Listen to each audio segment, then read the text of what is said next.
ప్రేమైన దేవుని పిల్లలారా, అందరికి కూడా వందనాలండి.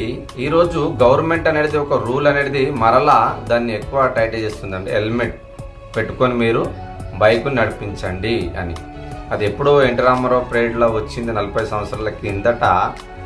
అది నేటికి అమల్లో ఉంది. కొద్దిగా 10% మందే హెల్మెట్ అనేది వాడుతుండ్రు, లేని వారు మరి వాడతలేరు. దాన్ని పోలీసు వాళ్ళు టైట్ చేసి మీరు ఏ రీతిగానైనా దీన్ని కొనాలి, మీ ప్రాణాలు మీరు రక్షించుకోవాలి అని ఎంతగానో గవర్నమెంట్ ఎన్నో ఫైన్లు వేసినా ప్రజలు మాత్రం హెల్మెట్ అనేది ధరించలేకపోతున్నారు. హెల్మెట్ వాడడం వలన ఎవరికి ఉపయోగం అంటే పోలీసు వాళ్ళకా కాదు, మనకే, మన శరీరంకే బాగుగా చెప్తారు. అంటే హెల్మెట్ వాడకపోతే మీ ప్రాణానికే ప్రమాదం ఉంది అని చెప్తారు పోలీసు వాళ్ళు. 100% ఇది కరెక్ట్. హెల్మెట్ ఒకవేళ వాడకపోతే తలకు దెబ్బ తాకితే ఎవరు కూడా రిపేరు చేయలేరు. ఒకవేళ చేసినా కోమల్లోనికైనా వెళ్ళిపోతారు, మెంటల్ అన్న అవుతారు, చనిపోతారు. అందు గురించి శరీరంలో ఏ భాగంకు ఒకవేళ దెబ్బ తాకినా అది రిపేర్ చేయగలము.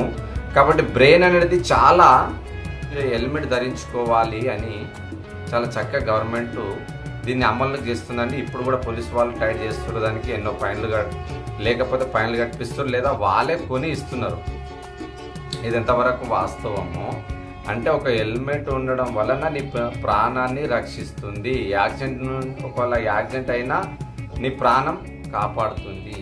అదే రీతిగా దేవుని దగ్గరికి వచ్చిన ప్రతి ఒక్కరు కూడా బాప్తిసం తీసుకోవాలి అని ఒక ఆజ్ఞగా పెట్టిండండి దేవుడు. బాప్తిసం తీసుకున్న వాళ్ళు ఏమవుతుందంటే నరకము నుంచి తప్పించే అవకాశం ఉంది.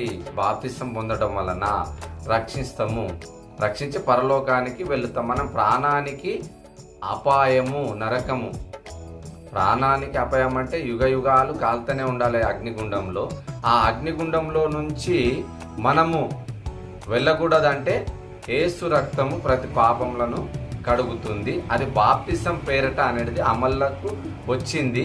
ఆ బాప్తిసం తీసుకున్నవాడు రక్షింపబడును. అందుగురించి మార్కు సువార్త 16:16లో నమ్మి బాప్తిసం పొందినవాడు రక్షింపబడును, నమ్మని వానికి శిక్ష విధింపబడును. ఒక హెల్మెట్ ధరించుకొని సమాజంలోనికి పోయినప్పుడు ఒకవేళ ఏమైనా అయినప్పటికీ కూడా శరీరానికి అవుతుంది తప్ప బ్రెయిన్కి అనేది అవతలేదు. కాబట్టి మనం కూడా బాప్తిసం తీసుకున్న మనం అందరం కూడా దేవునిలోనికి వచ్చిన వాళ్ళము, పరిశుద్ధంగా జీవించాలి అని దేవుని యొక్క మాటలు చెప్తున్నాయండి. హెల్మెట్ వాడడం వలన ఎన్నో బెనిఫిట్లు ఉన్నాయి. హెల్మెట్ వాడడం వలన నీ ప్రాణమే కాపాడబడుతుంది. 99% కూడా కాపాడబడుతుంది. ఎందుకంటే బ్రెయిన్కు తాకితే దెబ్బ మరి దానికి ఎవరు డాక్టర్లు కూడా ఏం చేయలేకపోతున్నారు.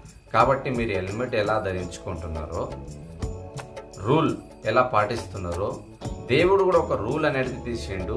ఆ రూలే ఇదిగో, మీరందరూ కూడా నరకానికి వెళ్ళకూడదు, మీరందరూ కూడా పరలోకానికి రావాలని ఒక రూల్ పెట్టిండు. నమ్మి బాప్తిసం పొందినవాడు రక్షింపబడును, నమ్మని వానికి శిక్ష విధింపబడును. అంటే మనం అందరం లోకంలో ఉన్నవారు, మనం అందరం కూడా పాపం చేస్తూ పాపులుగా మారిపోయినాం. కాబట్టి ఒక అవకాశం అనేది ఇచ్చిండు దేవుడు. గవర్నమెంట్ కూడా ఎన్నో మార్లు చాలా మంది చనిపోతున్నారు కాబట్టి వాళ్ళని మనం కాపాడలేకపోతున్నాం. కాబట్టి హెల్మెట్ అనేది మీరు ధరించుకోవాలి.